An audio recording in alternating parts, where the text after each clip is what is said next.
after the, in a moment. I believe that we have everybody. Yeah. Okay, I'm going to go live now. Perfect. Good morning, everybody. Calling this meeting to order, a special meeting on December 22nd, 2001 on the Tri-Valley San Joaquin Valley Regional Railroad Authority. Director Nuren, would you mind leading us on the Pledge of Allegiance? Sure. I pledge allegiance to the flag of the United States of America and to the republic for which it stands, one nation, under God, indivisible, with liberty and justice for all. Thank you, Director.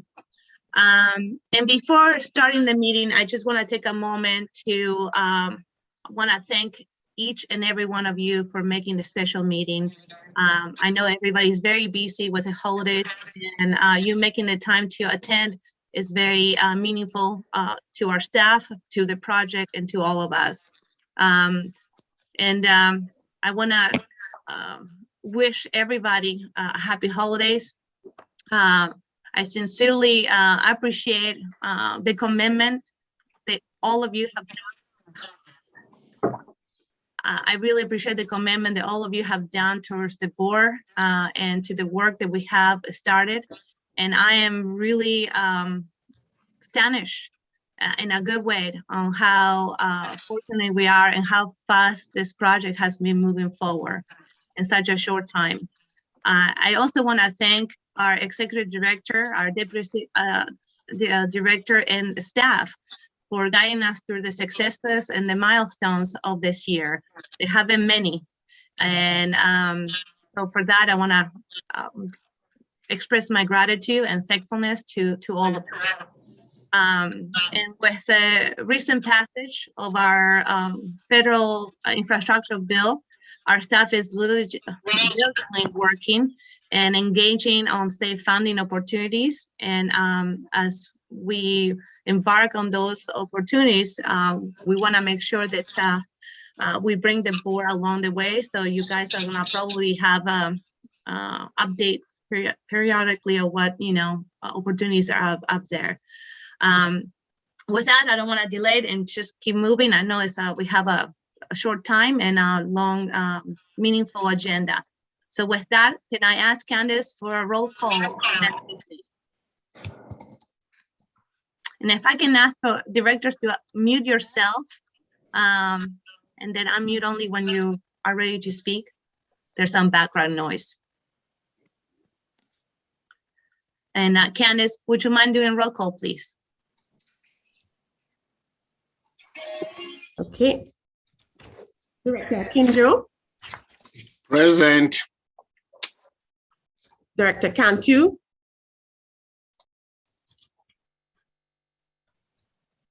Director Hobart is joining us shortly. So is Director Hernandez. Hudson. Kit. King Tingle.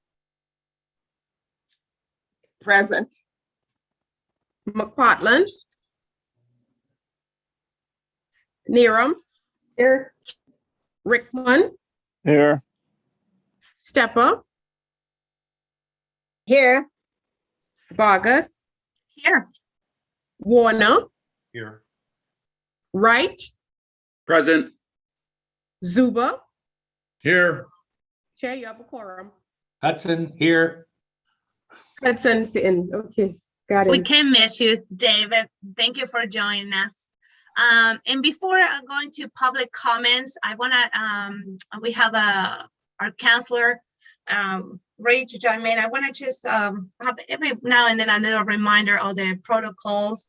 And so if I can ask the counselor, I believe she is. Yeah, Catherine, you're there. If you can remind everybody in the public the process and procedures of public comments. Happy to do so. Good morning, everyone. So the public comment period is, I believe, limited to 3 minutes, Chair Vargas. Is that the amount you've said? Correct. Yes. So each public comment is limited to 3 minutes, and members of the public may address the board on any issues that are not listed on the agenda, but only those that are within the purview of the authority. And just a reminder that generally the board has authority to address any disruptive behavior in the event that there are any issues that would hinder the operation of the meeting. We would have authority to be able to eject people if it comes to that. But hopefully we won't need anything of that sort, and I hope that is helpful. Thank you. It's always good to have a little reminder every now and then. So with that being said, I would like to open the item 3, public comments, to discuss items not on the agenda and only pertinent to our board business. Candice, do we have any members from the public with their hands raised? I do not see anyone with a hand up. We have no comments received via email at this time. By email, how about attendees on the Zoom call? I do not have anyone with a hand raised. Perfect. So with that said, I'll close public comment and welcome our vice chair to the meeting. Thank you. Good morning. Good morning. And now we'll move quickly to item 4, consent item agenda. This is an action item, and there are the minutes of December 8th, 2021 board meetings and the resolution of R21-2021 declaring the agency meeting will continue to held via teleconferences calls. Do I have a motion? Zuber will move to approve. Right, second. Moved by Director Subriel, second by Director Wright. Roll call, please. Director Kinjo.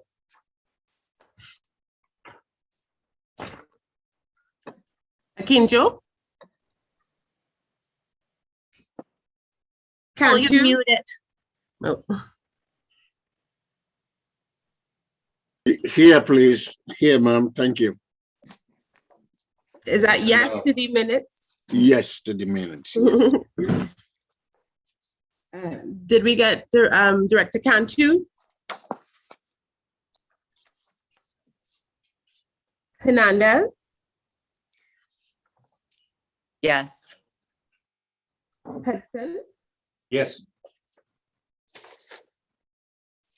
King Tingle? Yes. Did we get McPartland? Neeram? Yes. Rickman? Yes. Stepper? Yes. Vargas? Yes. Warner? Yes. Wright? Yes. Zuber? Yes. Motion passes. Thank you, Candice. Moving along to item 5, Executive Director's Report. This is an informational item only. Michael. Well, good morning, everybody. Thanks again for being here. And I think my job's to get out of the way so you can get your business done. But I do have an executive director's report in your packet. I'll tell you that the things that really jump out is that staff is working diligently to bring to you an annual work plan for 2022. They'll give you a preview of some of the strategic discussions that we'll be having as part of our board meetings. You'll recall we did those in the past, and it was helpful in kind of bringing everybody along with this project and making sure that we're talking about things like technology and transit-oriented development and funding and process with state and federal agencies. So you'll see a little preview of that today. We asked for a presentation that you'll see shortly on NEPA, for example, the National Environmental Protection Act, the federal environmental process for clearing a project. We'll have a short, brief presentation and also a look at some of the alternatives that we'll be looking at in that document to be able to get some board input on that and move forward with that input. I do want to make mention there's been several meetings held since we last met just a short while ago. We certainly meeting with Congressman Swalwell recently was a an important meeting. The Deputy Executive Director, Kevin Sheridan, has met with Union Pacific Railroad to advance discussions that have been ongoing. And I didn't put in the staff report, but would certainly want to recognize Board Member Hudson and the work that he's doing in regard to hydrogen. He has been facilitating meetings with the Air Quality Management District and also with Chevron, who has a big interest in hydrogen moving forward. So more to come on that. With that said, I'll just note that there are other things in the Executive Director's report. Be happy to answer any questions you might have. Thank you, Michael. I wanted to take a moment to say thank you for Congressman Soil to meet with that. It is fortunate of this board that we have congressional representatives and both sides of the Altima who wholeheartedly support our project. We have a very productive meeting with Congressman Soil on Monday, and he remains enthusiastic about our project. Our key sustainability initiatives is very important, and he is supportive of the technology, in particular the development of the all hydrogen vehicles fleet.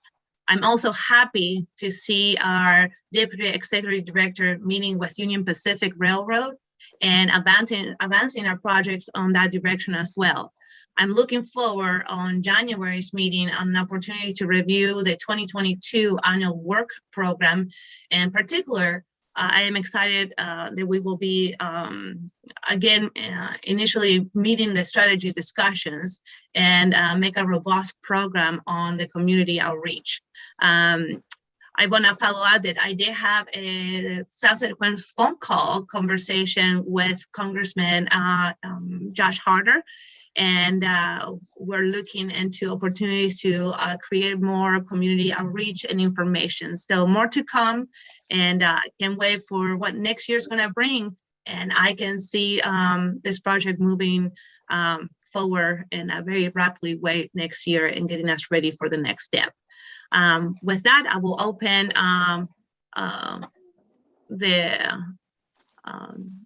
this item for public comment. Do we have any members from the public that would like to make any comments on this?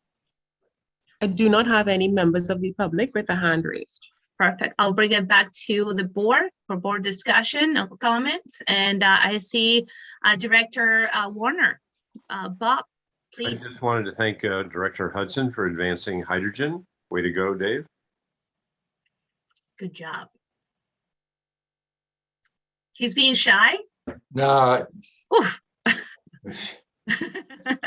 Don't give him any more reason to pump his head bigger. That's okay. I want to thank Congressman DeSaulnier for talking to me at length about this on how we can advance hydrogen even more.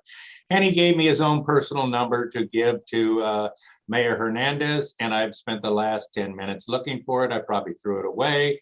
So Melissa, if you get a chance, give me a call. I will call you, Dave. We'll hit you up for that number.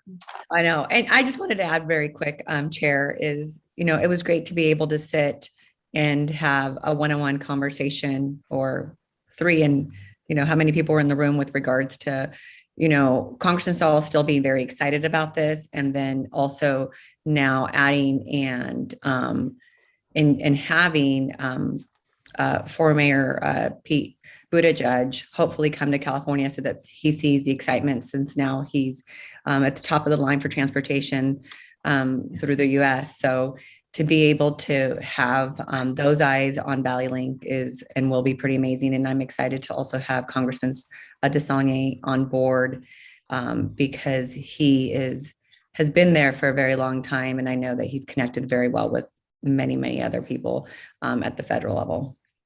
We need all that support. So thank you, Vice Chair. And I know, Director Hudson, you still have your hand up. I just don't want to miss you. Okay, good. So I'll move along to Director Akincho. Director Akincho, do you have any comments? Yes, ma'am. This is for Director Hudson. So are you going to share your experience with this hydrogen? Or or you going to keep it on the other side of the Altamont? Which one?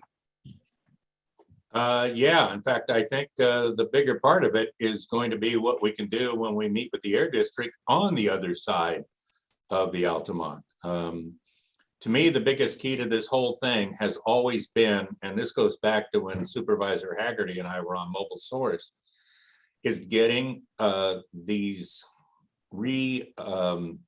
refueling stations in the ground. And once you do that, it changes attitudes. And I'm hoping, it was the first thing Mark Desaulniers and I talked about, if we go into the Air District, I'm trying to get a few of them to return the call, that the Bay Area can contribute funding to outside the Bay Area. We have given money through Mobile Source to Wesley, for example, for doing things just like this. So that's the target that I'm going to focus on. And I think walking in with Mark Desaulniers, who also was on CARB and the Air District and MTC, et cetera. I mean, the guy's been on everything. It's going to make a difference. So we'll see how that turns out. All I need to do is call him back, and I threw away his phone number. So if you see me wrestling around looking for it, I'm hoping I didn't throw it in the trash. The pressure's on you, Director. You have no idea. We definitely need those connections and those opportunities. It's wonderful when the air districts don't always focus on their district, but they actually collaborate and make a regional projects like the one that you mentioned in Wesley, truck traffic and connectivity and route to connect ports together and inland ports as well. So I am actually, it's an exciting moment when you have counties, districts working together for the common greater good of a mega region to advance transportation, air quality, environmental, and equity issues. So that's very exciting. Is anybody else? Veronica, if I can finish, Sure. I get a little disconnected when I'm trying to do three things here. I can't multitask like the best of you. But it's more than that. What we are pitching is Michael's other seat on LAVTA, and how County Connection and LAVTA come together. And Mark Desaulniers' representative, who eventually will be calling me, maybe rectify this stupidity, is a councilwoman in Pittsburgh. And we talked at length back to APTA before I came back. That brings in East Valley Transit. And they're focusing on bringing all the transit from San Joaquin County along with it, so that we go in as not only Valley Link and Innovate 680 and LAVTA and County Connection and East Transit, but you're going across 3 counties and maybe 3 different representatives. And I've already asked them to bring out Pete Buttigieg to the advanced mobility that CCTA is doing here in San Ramon. So I think the first quarter of this next year, it's an opportunity to advance the speed in which we do things. And that's what I'm focusing on. So if I'm off base, somebody say, step it down, Dave. I'm getting older. Never, done. Never. Well, we step up, and you know what? Shout out to Congressman Desaulniers. Hopefully, I got it. Melissa, I found it. I said, pull out, shout out. Maybe he can come and give us a brief update and be a guest speaker in our board. That will be wonderful. So maybe our staff can look into the opportunities for that. Thank you, everybody. I'll move along to item 6. If we finish, and it seems like nobody has any more raised hands. Item 6 is also an informational item, and is a presentation on the discussion of national environmental policies, also known as the NEPA Act, process, schedule, and alternatives for consideration. This, again, is coming from some of the discussions that we had in our previous meeting, and some of the disconnection and connections that we have in advances through the NEPA process. So with that said, it will be Kevin or Michael who's going to be doing the presentation. Oh, that will be Diane. Yeah, good morning, Chair and board members. I just would like to, really no introduction necessary, but I'll introduce Diane Cowan, who's the Senior Vice President for AECOM and a familiar face to many, as she was the lead on the environmental impact report that was approved earlier this year. And we've asked Diane just to come back and give an update on all our efforts so that she can give a clear presentation and we can get feedback from the board on what the ongoing efforts are. And with that, I'll turn it over to Diane. Thank you. Great. Thank you, Kevin. And thank you, board chair and vice chair and all the directors. I know I'm between you and your holidays, so I'll try and keep it short and concise. But I always think it's important, especially at this time of year, to not only reflect back on the successes we've had over the year, but also to think about the future. So with that, I'm going to share a presentation here to just walk through what we've accomplished quickly, and then how it relates to as we move forward in this next exciting year for Valley Link. So if you recall back to May, we had a major project milestone where the CEQA, or the California Environmental Quality Act, Environmental Impact Report was certified by this board. And through that process, we did an analysis of a bunch of different alternatives, and you all selected a preferred alternative. And that was really based on that technical analysis we did and presented to you all, but also, and most importantly, a really good public outreach process and stakeholder outreach and input that we received, as well as the feasibility of the different alternatives. So how would it function operationally, which is of course key for a rail project, the constructability of it, as well as cost considerations. So why do we study alternatives? One, it's required by both the California Environmental Quality Act as well as the National Environmental Policy Act. So both the federal and the state. It helps to avoid impacts to the natural environment. It also helps to minimize them if you can't avoid them. It takes into account, and a big key part of both CEQA and NEPA are the public and stakeholder input process, and making sure that the project you're building is responsive to the community you're in. Also, it's important to make sure that you coordinate with other agency studies that might be going on in the same corridor. And then also you want to look for cost savings, since this is public funds, as well as when it comes to a rail project, you want travel time savings, because that makes the operation much better and more usable by your new riders, hopefully. So the alternatives, just as a reminder, that we studied during the CEQA process was, of course, our preferred alternative, our stations. So we had a couple of station alternatives, as well as parking alternatives in downtown Tracy.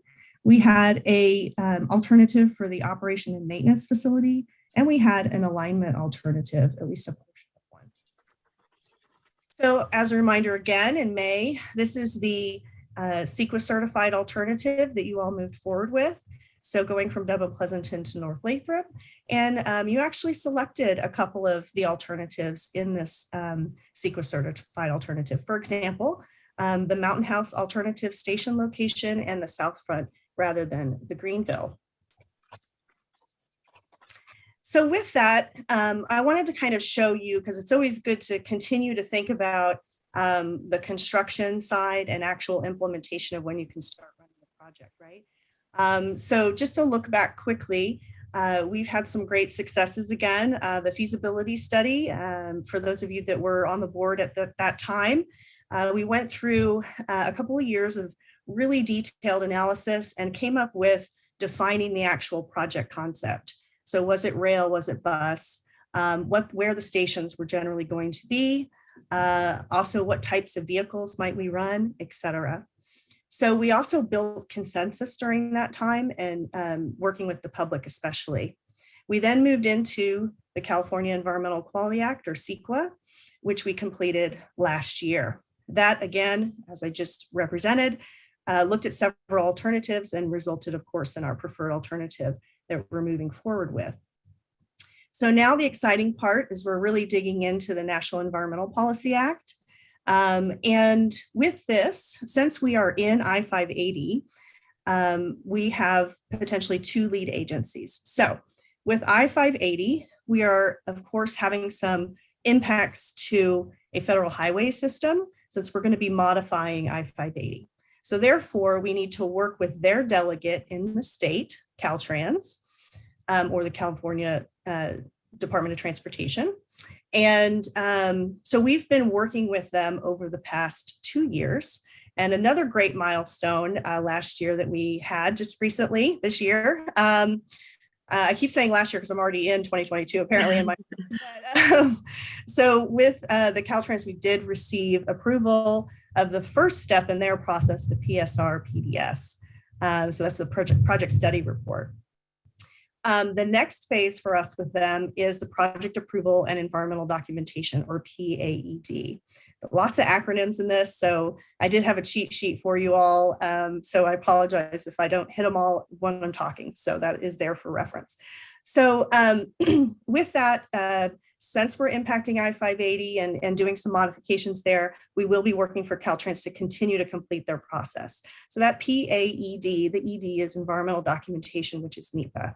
So then in addition to that, obviously with the passage of the infrastructure bill recently, and all the great work that Michael and the board of directors have been doing with the representatives at the federal level, we're looking at the potential for FTA funding or other funding that might come from the federal realm. So with this, that process does require approvals as well through NEPA, or the National Environmental Policy Act. So because of that, we're going to have what we call two lead agencies. So we're working both hand in hand with FTA, or the Federal Transit Administration, and Caltrans, working together on that environmental document, hopefully able to have one environmental document or NEPA document for both. So as part of that process, again, public input is a big one. That's going to be happening throughout the project, to say the least, but it's really important during the NEPA process. We will be looking at alternatives again and doing that analysis and input on those alternatives through the public, the stakeholder, of course, the board, and many other, both our lead agencies. So if, as we are going through the process of furthering the design, because that's part of this too, we were at about 15% design for the CEQA. And as we move into NEPA, you can continue with 15% design, but you can also continue to further that design. So we might find a few minor changes here and there, and we can always clean up, if you will, or update our CEQA document in combination with the NEPA, so we don't have two separate steps. So it's a great way to save some time and some money. So then after we complete this next step that we're going to be entering here in this new year, we would go into, on whatever the preferred alternative coming out of NEPA is, we would go into permitting and mitigation of any impacts associated with it. So in other words, if we cross over a river, then we would go through what's called 404 permitting with the U.S. Army Corps of Engineers and make sure that we get everything cleared so that we make sure we don't impact that water. And we do that prior to entering into construction. So that's kind of the next big step that we'd be taking on probably after the next few years. So NEPA, we anticipate, would take a few years, which I'll show you a schedule here. But let's dig in for a second into NEPA and show you what that process looks like, so you understand the stages of what we'll be dealing with over the next about 1.5 to 2 years. So with NEPA, we start with what's called a notice of intent. And basically that's a notice of intent to undertake an environmental evaluation through the NEPA process. Following that issuance of a notice of intent, we then start what's called a scoping process. And this is all about getting information from the public and from our stakeholder agencies. So that's really about opening our arms and our ears and listening to everything that everyone has to say about the project and the alternatives that we need to study in the actual draft document. So once we do that, we then go away a little bit and do our analysis. Once we set those alternatives, we go and run our computer analysis, go out in the field, do all of the calculations, and we prepare a draft environmental impact statement. And that's a draft NEPA document. And of course, throughout this process, we would be bringing you all updates so you know what's happening at each stage. Once that draft environmental impact statement is out to the public, then they have a chance to comment on that. We want to give them enough time so that they can read through the document and provide comments to the agency. We analyze those comments to see if there's any changes that need to happen in the project or in the environment that we studied the project against. If there's no changes and we met the requirements of what they call environmental streamlining, so that shortens the process and makes it quicker, which is something I know this board is always very interested in. I'm glad that that's still the focus. Okay, good to know. Chair Vargas, I figured that that might be the case. So I really thought this is an important piece to bring up, is that if we follow certain rules, if you will, for our draft environmental impact statement, like, for example, putting in there what our preferred is, so that the public can weigh in on the preferred as well as all the other alternatives, and there's no changes to those that preferred alternative or the environment for which it sits, we can move into a combined final environmental impact statement and record of decision, which is the final decision that the federal government makes. If there is a change, which that's okay too, it just adds an extra step. We would have a final that would go out for comment again, and then we would have a record of decision. So that's essentially the steps that you take through the NEPA process. So complex, but I actually appreciate that, because it's, you know, if you're not doing development or, you know, the kind of project, this is so visual. So I appreciate that. Sure. And, you know, I know it can be complex. And I think the nice thing that as we move forward and we're doing updates to you all is we can, you know, take each one of these in chunks and explain what all's entailed in each and make sure you're aware as we move forward so that you're providing us input and guidance. And this gives you a quick snapshot of what we're hoping to be our schedule for the NEPA process. And it kind of shows you how we're going to step through the different steps. So with that, I'll move on to the next, which is just, again, reminding you of what our certified alternative was that you all adopted in May of 2021. And you'll see here that the maps changed just a little bit. We highlighted the Tracy OMF. And then in addition, we have a solid line from Dublin Pleasanton to Mountain House and a dashed line to North Lathrop. And that just shows you where our initial operating segments that we carried through in the CEQA document. So initial operating segment is a part of a project that you could get up and running earlier and quicker, and is cleared in our CEQA document. So that allows you, if, for example, funding, right? If you want to get the project up and running quicker and you have funding for a smaller segment, you can do that piece while you're then continuing to study the next piece and looking for funding for the next piece. So that's why often we look at an initial operating segment. So one thing that's also been occurring as we've gone through this process is that the San Joaquin Council of Governments has started looking more seriously at an I-205 managed lanes fixed guideway project. So along that orange alignment that's dashed, that's I-205. And SJCOG is looking at a managed lanes project where one of the alternatives that they're looking at in that project is that they would leave a space in the center of I-205 for either a bus or a rail project to go through.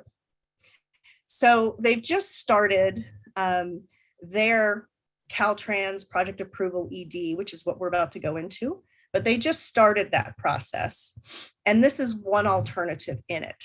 It's not necessarily the one they might pick, but it is something that obviously we need to watch closely as we start to develop our project.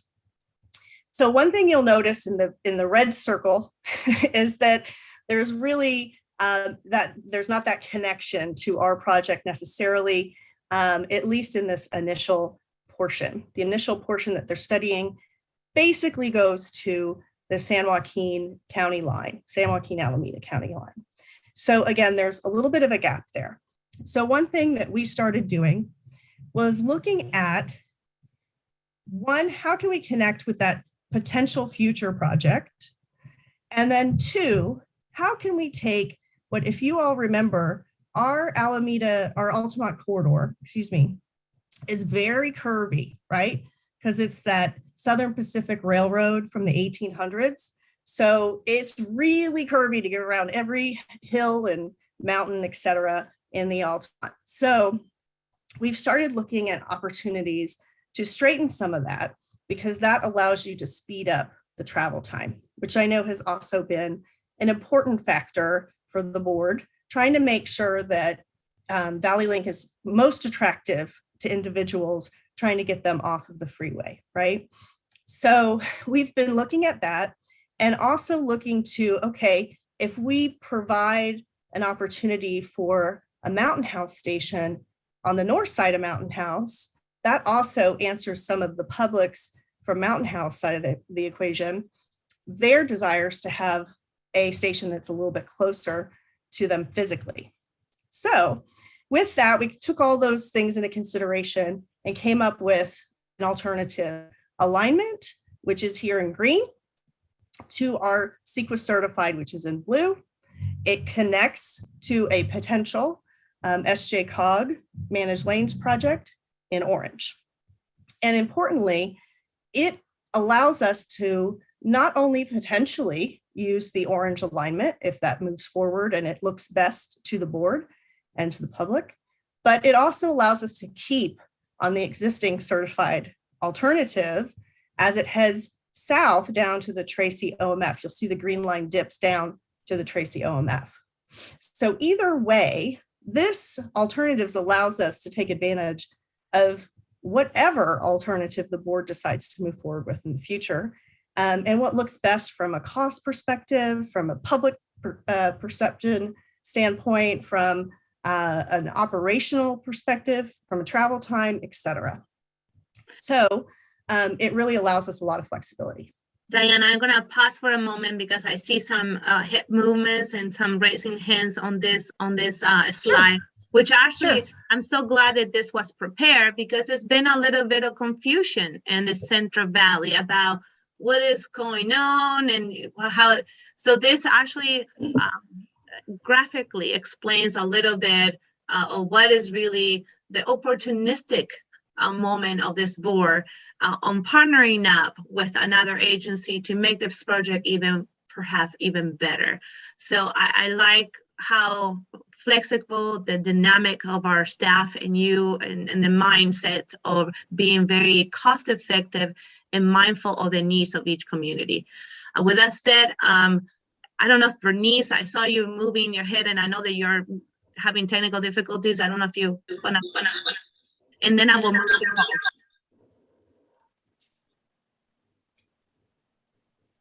Well, let me move to Paul and come back to Bernice then. There you go. Paul. Yeah, thank you, Ms. Diane, for the graphics. I know we are not the lead on the 205.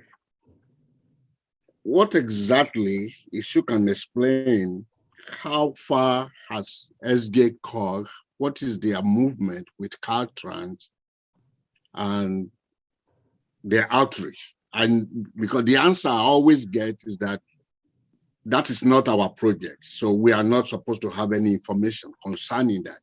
If SJ-COG is trying to link with us or something, they need to really update us on what they are really doing. They really need to update us themselves, send a representative or somebody to come. I think, did I lose you? No, I'm here. I can hear you. Okay, so that we can have a representative of COG to tell us exactly what are they doing with Caltrans? What's their permitting process and all this thing and their outreach? We do not want to commit everything into SJ-COG to find out that they have not done many things that they needed to do. And so Paul, what we can do, because this has been a concern of yours in the last meeting and this meeting, why we don't do an outreach to COG? Maybe they can come and talk about their projects and update us here if you're not getting, answers, and updates. I think it will be good for them. Maybe we can invite them to have an informational update to this board and the opportunities for us to connect and partner up with them if any exist. Would Madam that be Chair, something that you will be interested? Madam Chair, I will, because we have some experiences on this board and we have the graphics being shown to us, I don't think it's a hard thing for Diane to help us to explain a little bit. We know we are looking for SK code. They can come, they can do all that, but right now at this meeting, we have the graphics being shown as an alternative. Can we at least discuss that graphics and how far SJ Cork has gone since we are working with them? I'm happy to, Chair Vargas, if you'd like. And if you have information, I don't know if you're working with COG or not. I just don't, I would hate to give information that we may not be correct, and then we're being, called, but you said. So as long as you're comfortable and your professional expertise, go ahead. Sure, and I know it looks like Kevin's got his hand up too. So Kevin, I'll just give a brief, and then if you want to add anything, feel free to. But just from myself, I did check into what the status of their project is, where they are in the process to help Director Akinjo understand.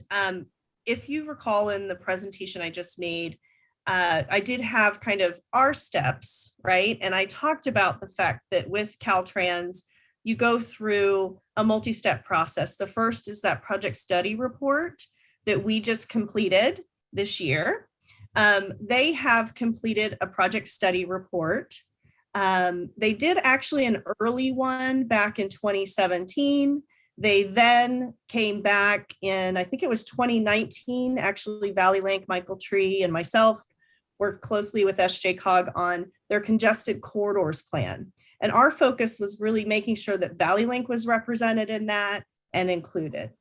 They had identified a concept of a rail or bus alignment in I-205 in that. However, it was considered a long-term project. We were a midterm project, Valley Link was, just so you understand where that was in priority. Then they came back after 2019 and did an update to their 2017 project study report with Caltrans and included this alternative with rail, updated some other things associated with it. And then they started this year, I believe, and this is where Kevin could probably help me. I think it was in October, they put out their notice of intent. As I talked about in the NEPA process, right? The notice of intent is kind of that first tier. They did put that out so that they could get comments from the public. And Valley Link staff has been in communication with SJCOG or the San Joaquin Council of Governments to make sure that we understand where they are in the process. So that's, they're kind of in that next stage, which we're about to start with Caltrans for their project. So Kevin, I'll turn to you if you want to clarify anything else. And if I can make for a moment, the notice of intent is the raise of the flag that say, hey, we're thinking about a project. It doesn't mean it's a project yet. It's a notification of intent to start looking into a possible project, which I want to make sure that that's clear to everybody. Absolutely. Kevin, you have the floor. Yeah, thank you, Chair, and Mr. Akinjo and Diane for the accuracy on that. So yeah, the notice of intent is an official part just for every project that's going through the federal process. So what that does is raises your hand to say we have a project, and it solicits at that point public input for the scoping process.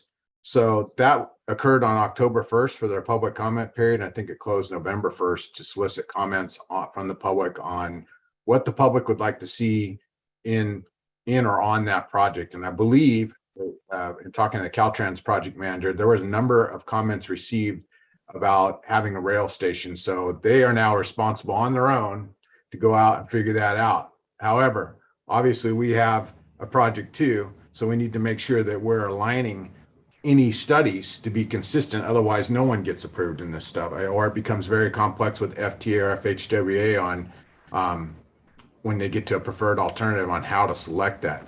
So in coordination, Kimberly Horn, who is SJCOG's consultant, reached out to me last week or the week before, and I've talked to them on the phone, and we have a meeting coming up after the new year to coordinate with them to see what their plans are. And they certainly can, I believe they came to the board at one point in time and made a presentation, but we can certainly have them back to the board to explain what they have going on so that we can better address your questions.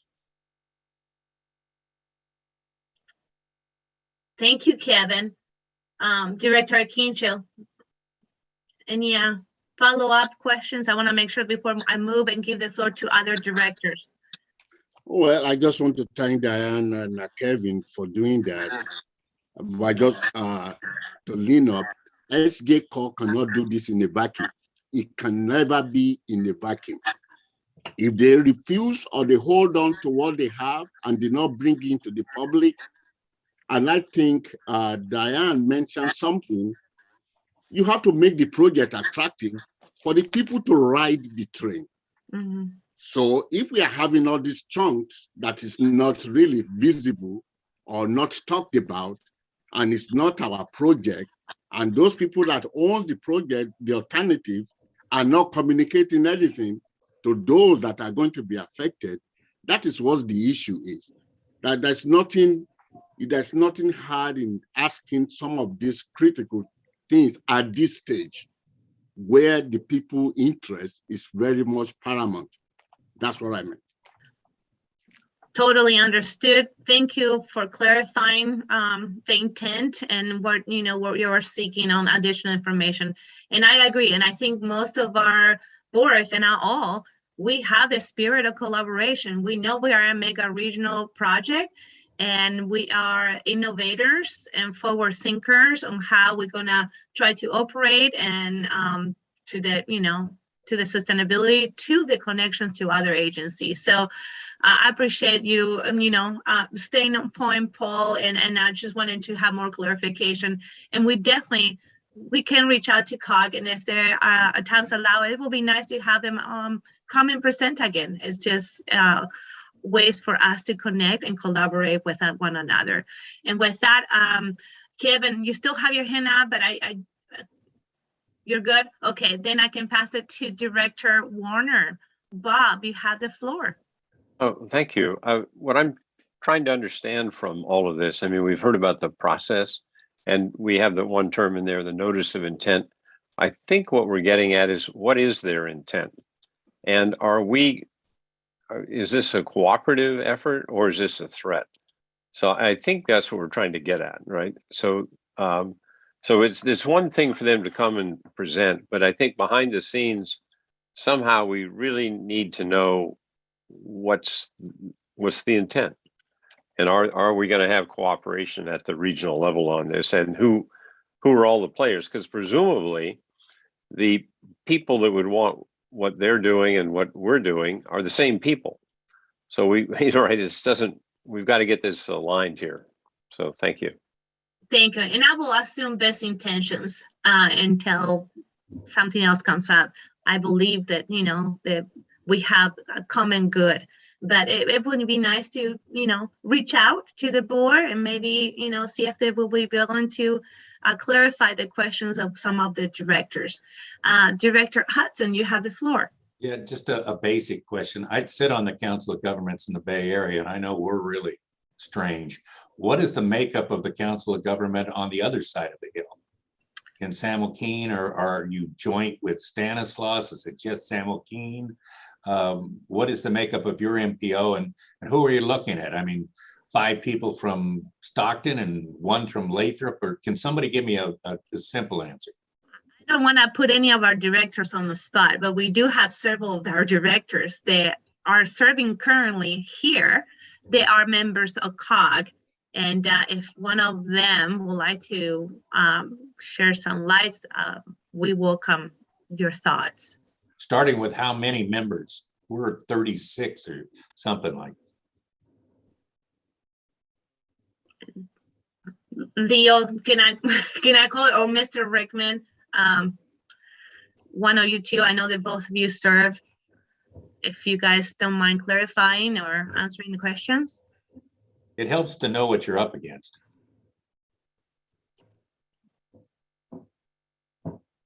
Yeah, that sounds about like my cog. Okay. No, I could, Chair, I could help too if if anybody needs assistance. Yeah, well, I think Leo just unmuted himself. So, All right.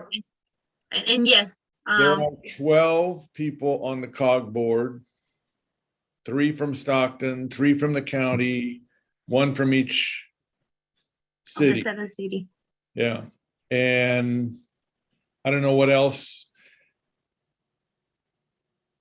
I don't think it's at this point anywhere close to characterize this I-205 managed lane project as a conflict or a competition. I think it is better to characterize it as Valley Link is a project that is moving forward. And if you're going to deal with transportation in the Tracy, Altamont, Livermore area, it has to be part of the process. And in that process, doing things to support, address, incorporate that into your project, to me, is a normal thing to do. It's one of several things that are being looked at. It's not the thing that's being looked at. And there's a long ways to go, and there's going to be a lot of conversations between the COG staff, and I'm sure the Valley Link staff and the Tracy staff and the Livermore staff, any staff you want, as to where that all fits with what we're looking at. So I guess my response is just calm down. It's out there, but it's not anybody picking a fight with anybody. I don't think so. As a And I point agree of with that. clarification, you're 1 county for your cog. The Bay Yes. Area is 9. Okay. Yes. Correct. Yes, it's 1 county, 7 cities, unincorporated areas, and the larger city has a larger representative. But thank you, Leo. I really appreciate you just jamming in, and I always appreciate your calm, level-headed demeanor. Kevin. I just wanted to add real quick to help answer the question that as far as coordination is concerned, I believe Supervisor Rickman is part of the mega region group. MTC and SJCOG are hand in hand on the mega region project, and SACOG as well, Sacramento as Council of Governments are. And so this year, SJCOG was instrumental in working with the MTC to establish the priority list, an actual list of projects for the region. And atop of that list is Valley Link. So everybody is waving the banner and cheerleading for this project, and SJCOG and MTC. And I think it's my job to make sure you have all the solutions working with the team, and we will have solutions to address these questions and make it a win for everybody. But we are working hand in hand, and it's simply, the other aspect of this is Caltrans as the agency that approves things on the highway. Everything is subject to an approval process with them as well. So we're also working very closely with both District 10 and District 4 to ensure that we are seamless in this. Not only Supervisor Rickman is part of that board, but he's the chair of that board. So having his advocacy, his support in speaking of this project as a chair of that very important group is of a benefit to us. And I don't want to put Supervisor Rickman, Director Rickman, if you would like to share if any discussions have occurred within that board about Valley Link, if you could share some information, we will really appreciate it. Thank you, Chair. And I discussed it earlier about the mega region. Of course, we're not meeting for the rest of the year. But no, it was a priority, and just like what Kevin was talked about, it was, I think, all the allied agencies and partners agreed that it's an important project. And I just want to jump to what Director Zuber was saying, and I agree with Director Zuber. And I mean, it's just kind of odd to me is that people are getting riled up in 2021 when we were discussing this as a concept in 2019.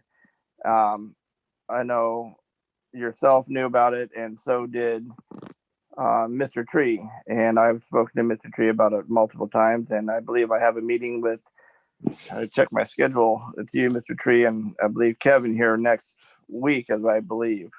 So just to reiterate what Mr. Zuber was talking about, again, it's just a concept, and it's something that, it's something that will work with both sides of the hill to coordinate and come to an agreement, hopefully, and get this project moving, hopefully sooner than later.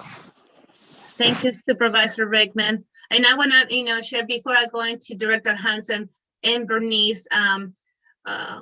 I started hearing ramblings earlier this year before the NOI went public about the possibilities. I didn't sit in the San Joaquin board, and I should have probably kept closer tabs on what there were, upcoming projects. Hey, I see this as an opportunity of collaboration and working together and connectivity, and again, being resourceful and friendly on our budget and making sure that the taxpayers' dollars are very spent in a very very detailed way. So with that being said, Director Hudson, you have. I think Kevin just gave me the answer I was really looking for when you said that MTC is really on board. It's their number one priority. Well, their chair was Scott Haggerty, who was also on the Air District, et cetera. What we're really saying here is the pressure is going to be on Supervisor Halbert and I to keep that as a number one priority, because once you have a Santa Clara or a San Francisco chair on MTC, it's funny how things can change. And that's why I'm really pushing faster than anything else to make sure that we get something in the ground that keeps us on the timeline. I will remind you, and I think Melissa and others can kind of chime in. At one point, Contra Costa was way ahead on the autonomous vehicles. San Ramon in particular actually had legislation. Now, if you ask somebody about it in this city, they'll go, the what? It's changing so fast. So thank you, Kevin, for really telling me what I was looking for. And that is that we have to talk about this every opportunity at every meeting to keep it on top, or it will slip down. Thank you. You're welcome. Director Tingle. Yes, thank you, Chair Vargas. I just wanted to comment on Diane's presentation. I thought it was very good in respect that she allows us to know the traction and everyone that's involved in driving this project to a successful end. There's the congressman, there's politicians. We've gotten a lot of traction from everyone. We're getting funding, and I'm very pleased. I've always asked since 2019, the beginning, how are we on the timeline? And things seem to be moving, to me, along swimmingly well. We're following timelines. We're resolving issues as they come up. And what's most impressive, that any particular area or district that's voiced any complaints or had any issues, this group has actively tried to manage those things and take in consideration the public, because that's who we serve. How the train, the stops and everything, and how it's going to impact the taxpayers, the people who are going to make and use this product to drive it to a successful end. So I'm very pleased, because I'm big on timelines, being that I'm moving along on a timeline myself. I want to be able to ride the train, and I feel confident that I'm going to be around to ride this train and enjoy it. Thank you, Director Dingle. And then I want to bring it back so we can close and finish the item, and we can go to public comments and vote on this process. So actually, no, this is informational. So Diane, if you don't mind, I want to keep it on schedule. If we can wrap the presentation up, I would really appreciate it. Thank you so much. Yes, I will jump back in. We just have a few more slides. All right, so bringing you back to this slide that prompted some of the questions. I do think it's important to note, based on the comments you all have had, is that, again, even if that orange dash line by SJ Cog, the Managed Lanes project, does move forward, this board can select to move along the blue dash line and remain right on the Owens, Illinois and the Tracy subdivision.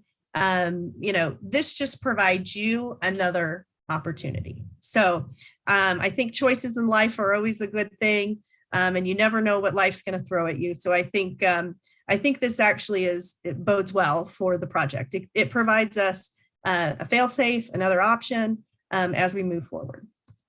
So with that, we again just wanted to be very clear of where we're at. So the I-205, again, in orange, being studied by SJCOG. We talked a lot about that and excited to potentially have them come speak to the board. The in blue here is, again, our potential alternative that we anticipate including in the NEPA document. And again, that provides you not just that connection to the orange line, but it provides you an opportunity to straighten out the Altamont a little bit, perhaps have some travel time savings, perhaps some cost savings. We haven't run the numbers quite yet. It's a new alternative, but we're thinking that moving this into the NEPA process is prudent for the authority. We're also looking at, in this NEPA document that's coming up, focusing due to the fact that we want, with funding, we think that in the near term, so, on our original timeline in the near term, we'd be able to complete the IOS. So the initial operating segment, all the way to Mountain House, not just the South Front, but all the way across the Altamont to Mountain House, including the Tracy OMF.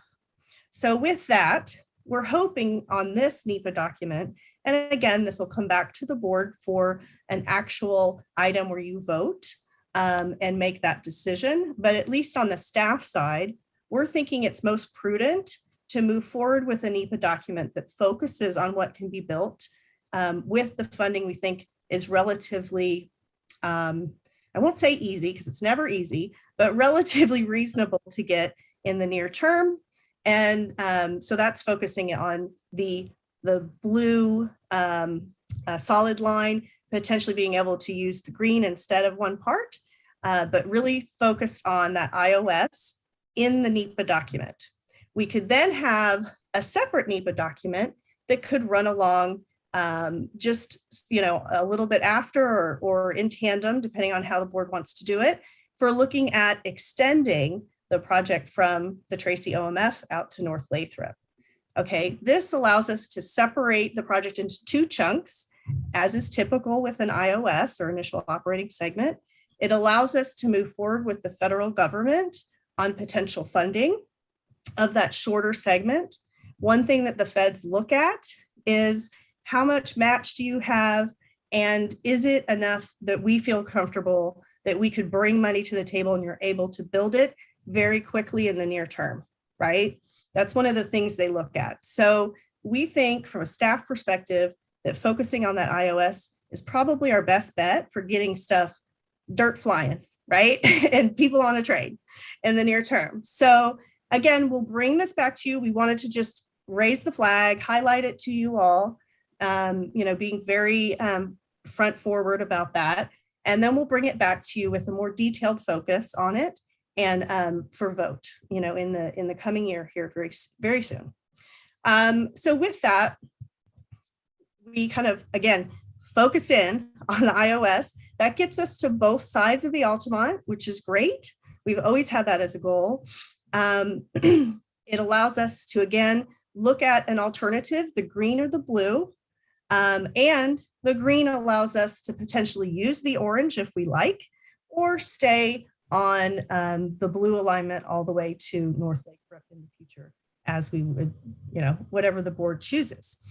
Again, the Tracy OMF, as I mentioned, would remain in the same place and be brought forward in the NEPA process as well. So this is a very succinct slide that shows, at least at this point, what staff is thinking would move forward in this NEPA process immediately. And then the dash line, whichever it is, if it's orange or blue or some combination, would then move forward in a second NEPA document very shortly after.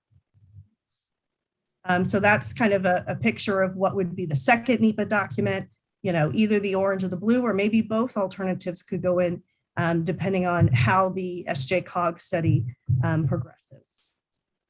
So with that, just quick next steps. Marianne and I thought it was good to put this goal right up at the front. It's always something that we think is so important, is really being responsive to the goals and objectives of the community that you all serve. And so we just always like having that as a reminder. It's also important for us to, again, since we're starting to get into a lot of decisions as we move into the NEPA process, that we need to make sure that we're meeting with you all monthly and providing you updates continually, similar to like we did with the feasibility report as well as the secret document. So we look forward to seeing your faces every month again and being able to answer your tough questions.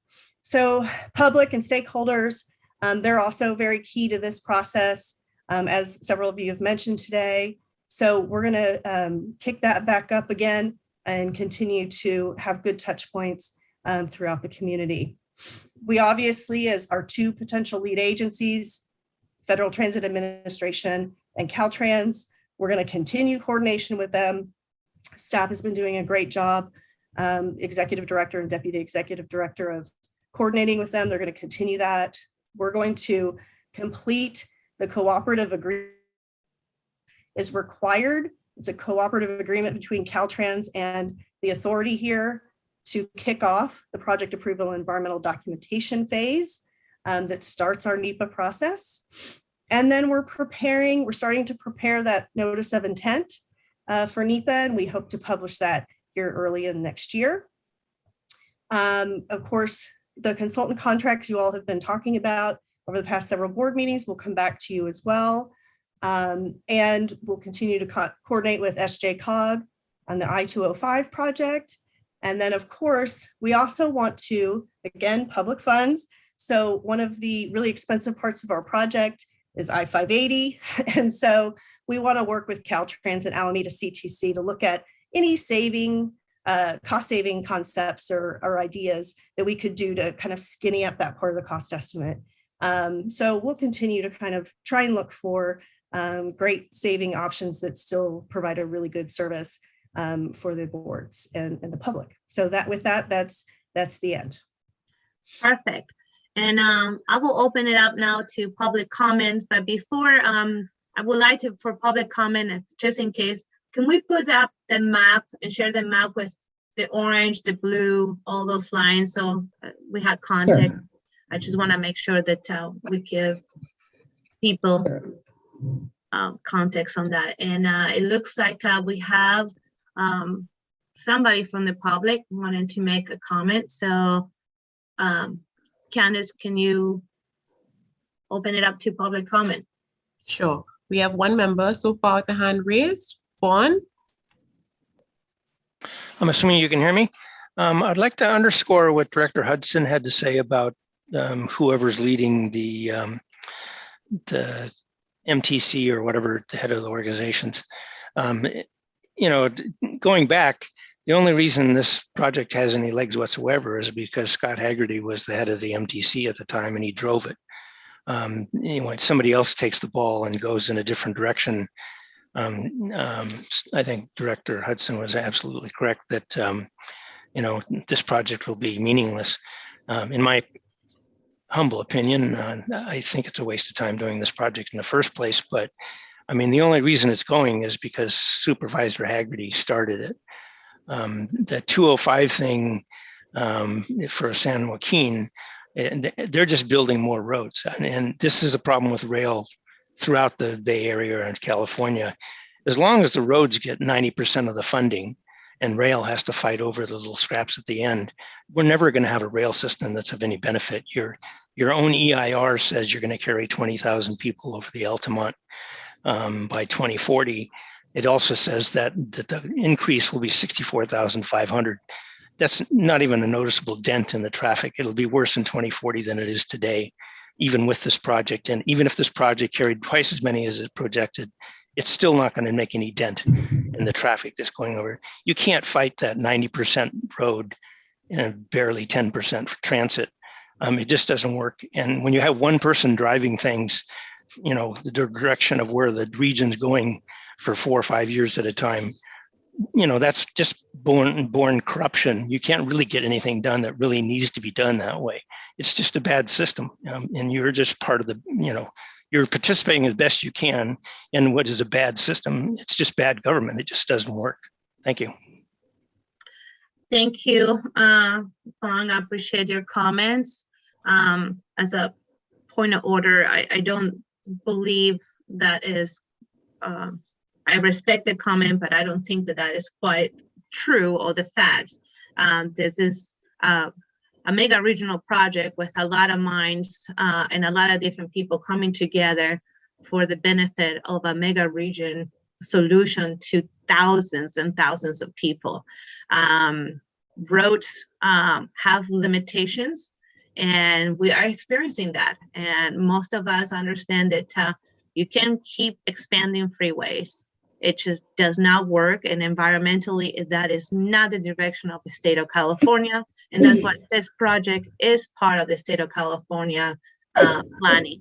I'm speaking. I don't think nobody has raised their hand. So with that being said, is any other members of the public candidates that would like to speak on this item? Yes, I have Gertrude at 110. Perfect.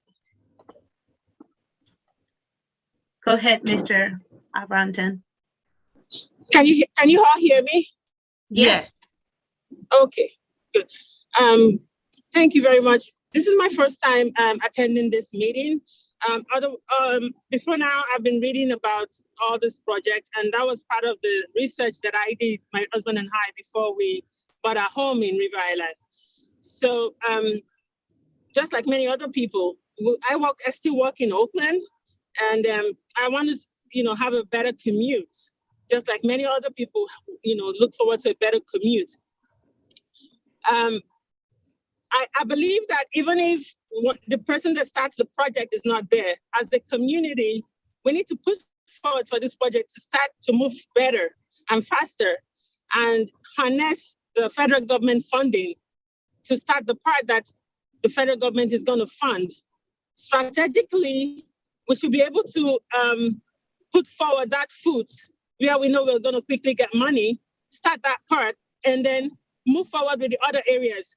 But it's important as well for us to carry along the community, the people that are going to be served, because we are all looking forward to that better commuting experience. That is why most people move down to the valley. We were tired of the Bay Area congestion, and now it's almost like 2 hours driving from Oakland to Lathrop. So, life is going to be, our work-life balance is going to be interrupted with all the commutes and stress.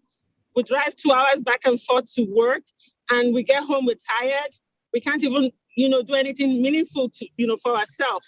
So I want us all to be holistic as we move forward with this project and see it as a community project, not just one person. One person leaves, the project continue. Another person comes in, pick up the baton, and then continue. But then it's important that we carry the community that are going to be riders, carry them along. That's my own input here. I'm going to be trying as much as I can to follow this month by month and to see how, my own contribution can be, added to this whole thing. But I want to use the opportunity to thank all of you that have put in a lot of time and effort. It's not easy reading all those long, papers. I just want to thank you all. We appreciate that. Thank you so much. And you can actually look for additional information on our website. All our meetings, materials are available on our website. So we welcome on your first meeting to Valley Link, and we look forward to having you and welcome the input of the people that we're trying to serve. And I said it before, and I will repeat it again. This is a multi-generational project. The intent is to pass the baton to the next generation as chairs moving along, as people get termed out of office and new elected officials coming in. So great point. And with that, I don't see any other comments from the public or hands raised. Candice, do you have any comments via email? I do not have any comments as of the deadline yesterday at 5 p.m. Perfect. I'll bring them back to the board, and I would like to, since this was an informational item, we'll move to the last two items that are action items, trying to just make sure that we get you guys out of here, but they're important items and they need their time and attention from this board. So item 7 is the resolution R19-2021, authorizing the executive director to award an agreement for the state legislation advocacy action. I want to share, and I did share this before, that I have had the opportunity to work with our current lobbyist, Gus Curran, and I feel that we are very fortunate to have Gus working on our team, and he has joined us earlier this year and has done a tremendous job as I said also as the chair of the Cal City Transportation Communications Public Works, and I had in the committee the opportunity and the chance to meet many legislative advocacies and advocates in Sacramento, and Gus is clearly one of the best, and I certainly would like to continue working with him and his advocacy and promoting Valley Link as we move ahead. But with that, I'll let our staff do a staff representation, open it to the public for comment, and bring it back to the board for additional discussion and comments. Michael. Yes. So I have this staff report. Just in brief, it is the award of a contract for a period of 3 initial years with 2 additional 1-year options for state legislative advocacy services. As you've heard from our chair, we have a current relationship with Gus Curry Consulting LLC in regard to advocacy services currently ongoing in Sacramento. It's been a big help. There's a lot of discussion in regard to transportation projects, a lot of discussion in regard to budget surpluses and where that funding should go. We have been part of that discussion now since June in a very good proactive way, and in a way in which is hopefully will result in some benefit in funding and momentum for the project. So knowing that I had established just a short-term contract with Gus Curry Consulting based on my spending authority, which was done through an informal procurement process per your rules with your procurement policy, it became necessary if we wanted to continue a relationship with a lobbyist firm or an advocacy firm that we put out to the public a request for proposals. As your staff report shows, we sent that out to many different advocacy firms. At the end of the day, we were a bit surprised at receiving just one proposal, and that was from Gus Corey, or from Corey Consulting LLC. We found that the proposal was timely and it was responsive. It was within the independent cost estimate that we had done for these services. A little bit of homework behind the scenes to see why it was just one proposal that we received, and the comments that came back to me were along the lines of, we think that you've got the right guy in the right spot doing the right things in Sacramento. And so staff's recommendation is that you award this contract to Curry Consulting LLC in an amount not to exceed $366,000 for an initial 3-year contract. And then you'll have at your leisure the ability to exercise 2 additional 1-year contracts. As mentioned in the fiscal impact section of your staff report, this item, government relations, and the dollar amount is included, at least the 3-year initial term in your allocation from MTC. However, authorizing either of the 2 1-year options that would be at the leisure of the board would require you to obtain additional funding. So with that, I'll close my comments and be happy to take any questions. Perfect. Thank you, Michael. I'm going to open it for public comments and then bring it back to the board for discussion and comments. Candace, do we have anybody from the public wishing to make a comment on this agenda item? We have no one with a hand raised at this moment.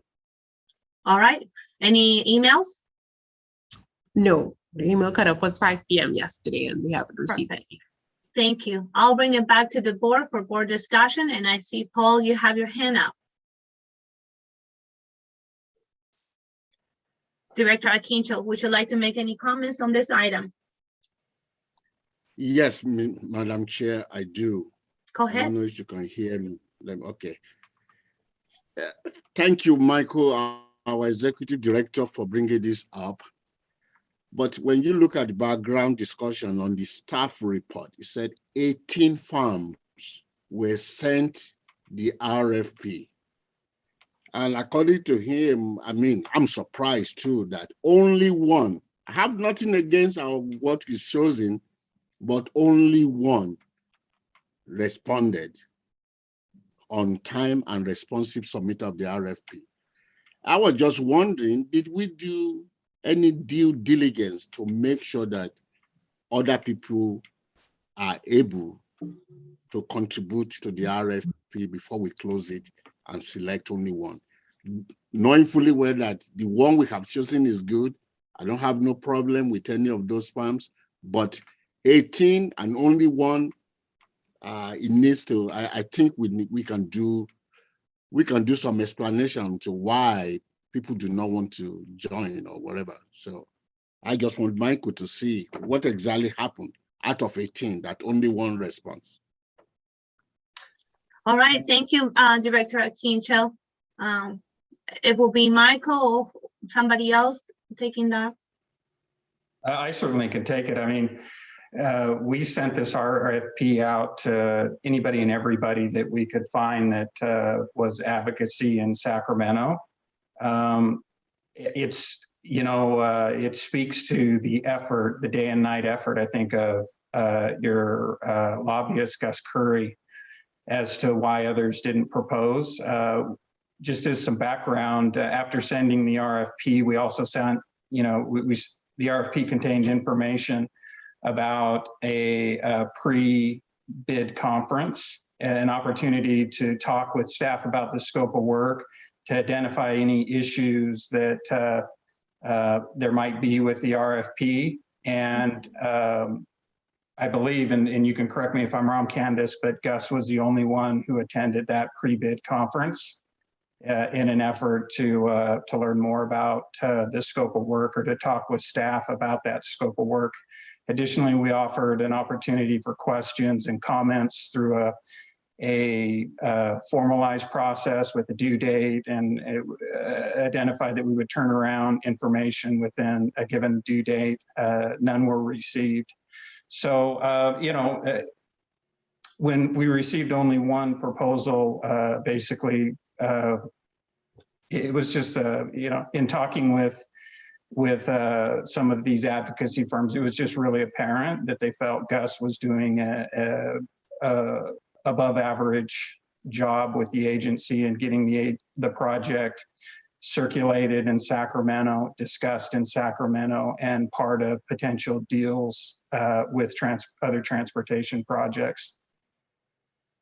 Thank you, Michael. Is any other comments from any other directors? All right, this is an action item, so it will require a motion. And does anybody would like to make a motion? Hernandez will go ahead and move. I'll second that. Roll call, please. Akinjo? Yes, ma'am. Hobart? Yes. Hernandez, Yes. Hudson. Hudson. King Tingle, Yes. Nero, Yes. Rickman, Yes. Stepper, Yes. Vargas, Yes. Warner. Warner, Yes. Wright. Wright. I think we lost Wright. Zuba Yes. and Hudson. He's there. David, you're muted. Yes, yes. Motion passes. Thank you, Candace. All righty, moving on right along to item 8 is the resolution R20-2021, authorizing executive director to award agreement on-call financial advisor services. This is also an action item. And Michael, would you like to do a staff report, please? Yeah, you bet. So I'll be brief on this. For a variety of reasons over the next several years, the agency is going to have a need for a financial advisory firm to assist you. As mentioned in the staff report, in a variety of upcoming scenarios. We have a short-term need for a financial advisory firm. All of our revenues or funding that we receive, whether it be through MTC or Caltrans or San Joaquin COG, comes to us in a reimbursement fashion. So historically, we've used the Livermore-Amador Valley Transit Authority as your bank account, being able to basically float cash in between payment and reimbursement from those agencies. LAFTA, which is the acronym for the Livermore-Amador Valley Transit Authority, has a couple of projects coming up that are pretty high priority and very expensive, a $40 million parking garage, just to name one of them. And so it's going to become increasingly difficult for LAFTA to manage the cash flows for the rail authority. And so we have worked with our legal team and we have worked with banks and have come to the conclusion of the need to bring on board a financial advisory service to help us get a cash flow management tool set up with the right banking institution. And then also to be in a position to be able to use them as we go along with this project, should additional funding come into play for things such as getting ready for a regional sales tax measure, for example, or perhaps exploring infrastructure districts, some of the things that were noted in the staff report. So I just want to point out that even though this contract would be for a not to exceed amount of $1.5 million over a 5-year term, there is no minimum amount that is guaranteed as part of this work, and that it will only be through a work directive. That work is provided and authorized with the financial advisory services contract. And that work directive, obviously the funding would need to be in your current allocation, as it is for establishing a cash flow management tool, or in a future allocation should you want to study some of the other things just mentioned. So we did a procurement. We had 3 firms that submitted proposals. They're noted in your staff report. Really appreciate the selection committee for helping staff work through the proposals and come up with what the selection committee believes is the most qualified and highly ranked firm, which is identified as PFM Financial Advisors, LLC. And so staff's recommendation is that you award this financial advisory services contract to PFM Financial Advisors, LLC, in an amount not to exceed $1.5 million for a 5-year term, and of course, with an agreement that is approved per your legal counsel. Perfect. Thank you for that. I will open this for public comment and then bring it back to the board. And Candace, do we have any members from the public wishing to make a comment? Yes, we do. We have Gertrude Agbotain. Could you pronounce that for me when you come on? Miss Agbotain. Did we say your name right? Is that correct? It's Agbotain. Agbotain. Okay. Please go ahead with your comments. Okay. I haven't listened to all of the details for the financial advisors.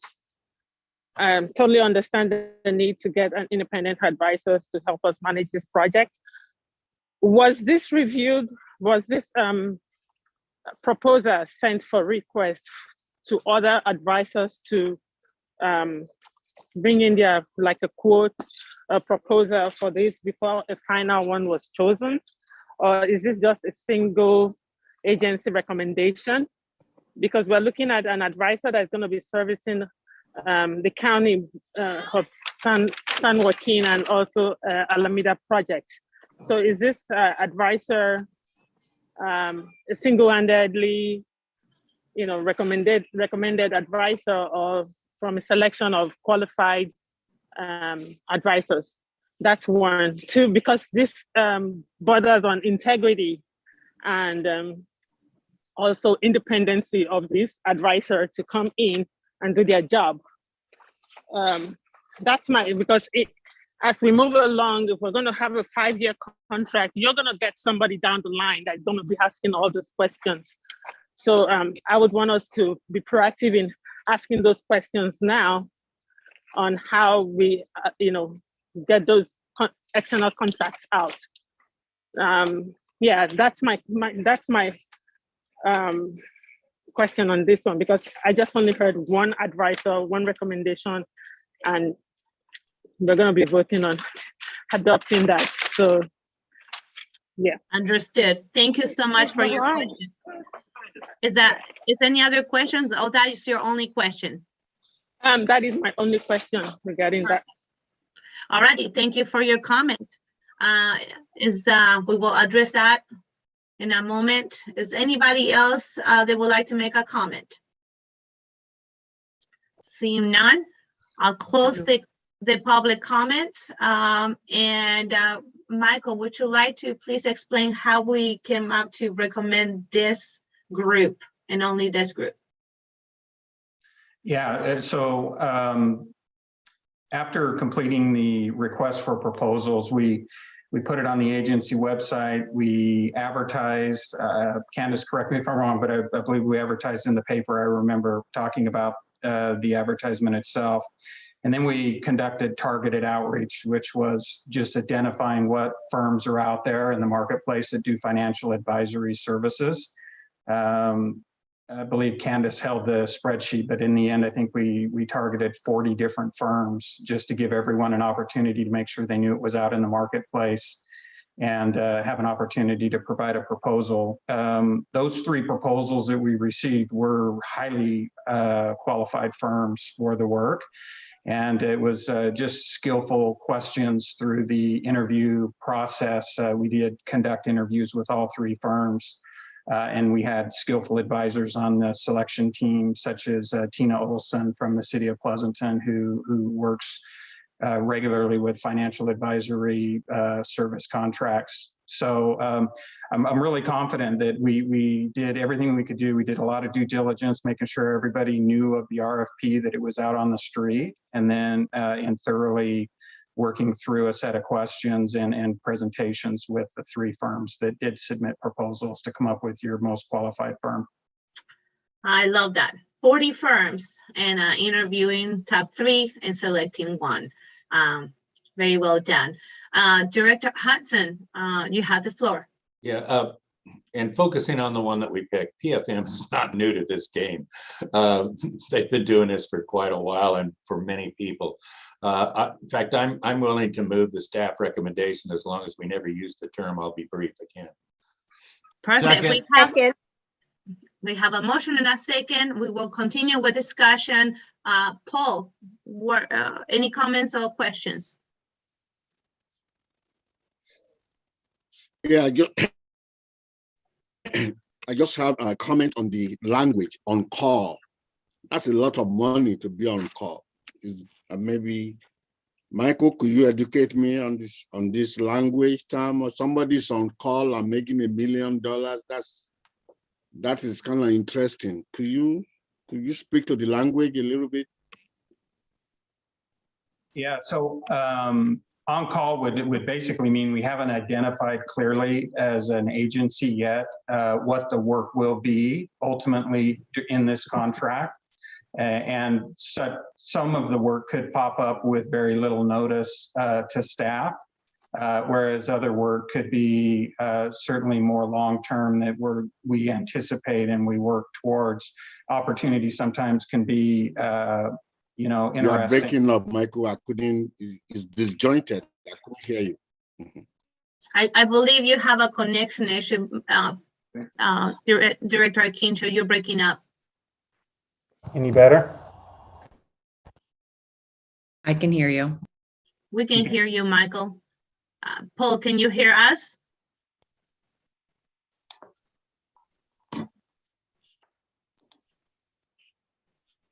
Yes, I can hear, but I can't hear Michael. Michael is just disjointed. Gotcha. The same Disjointed for everyone, or? I'm not really joined. I think it's at Paul's connection. Right now he's frozen on my screen. Yeah. So real quick, the answer, Michael, to Paul's question is that they're not being paid $1.5 million to stand by. It was a maximum $1.5 million, and they're only paid based on the work that they're authorized to do. That's the answer, right? That's correct. Okay, so let's just make it in Hudson's request. Let's make this brief. I agree. But I want to be respectful of our Director Akinjo. If he has still more concerns or questions, I want to make sure that he's comfortable and his voice is heard. Director Akinjo, is there any other questions or still concerns? You're muted, Paul. No. There you are. No, just the language. I'm just concerned about the language, that if you're on call, the general interpretation is different. We can be brief. We can be brief in all these discussions. But as you can see, the questions that are coming to the board is addressing intention, perception. I want to be brief. I didn't put the language on call there. Somebody did. If it's an acceptable language, that's fine with me. Sounds good. Thank you, Director Akinjo. So we have a motion in a second. Roll call, please. I have a motion from Hudson. Who is the second? Halbert. Thank you. Okay. Akinjo? Yes, ma'am. Hobart? Yes. Hernandez? Yes. Hudson? Yes. King Tingle? Yes. Neeram? Yes. Rickman? Yes. Stepper? Yes. Vargas? Yes. Warner? Yes. Wright? Zuba? Yes. Motion passes. Thank you. It's great to have on board PFM and to help us on not only on the cash flow, but also we can have the expertise of this to take advantage of funding opportunities and next year to come. So I'm excited. Thank you, board members. Item number 9, director's discussion, comments, questions on agenda requests. Anybody? Seeing none, I'll close that. And number 10, our next meeting is scheduled for January 12th, 2022 at 2 p.m. We'll continue via virtual meetings, and we'll move to adjournment. Do I have a motion? Adjourn. Do I have a second? Merry Christmas, everyone. Merry Christmas, everybody. Enjoy your holidays, and I see you all next year. Take care. Thank you. Okay, we're Bye-bye. not going Thank to you, vote, everyone. roll call vote, or I can just leave. We can just leave. No objection. No objections to close.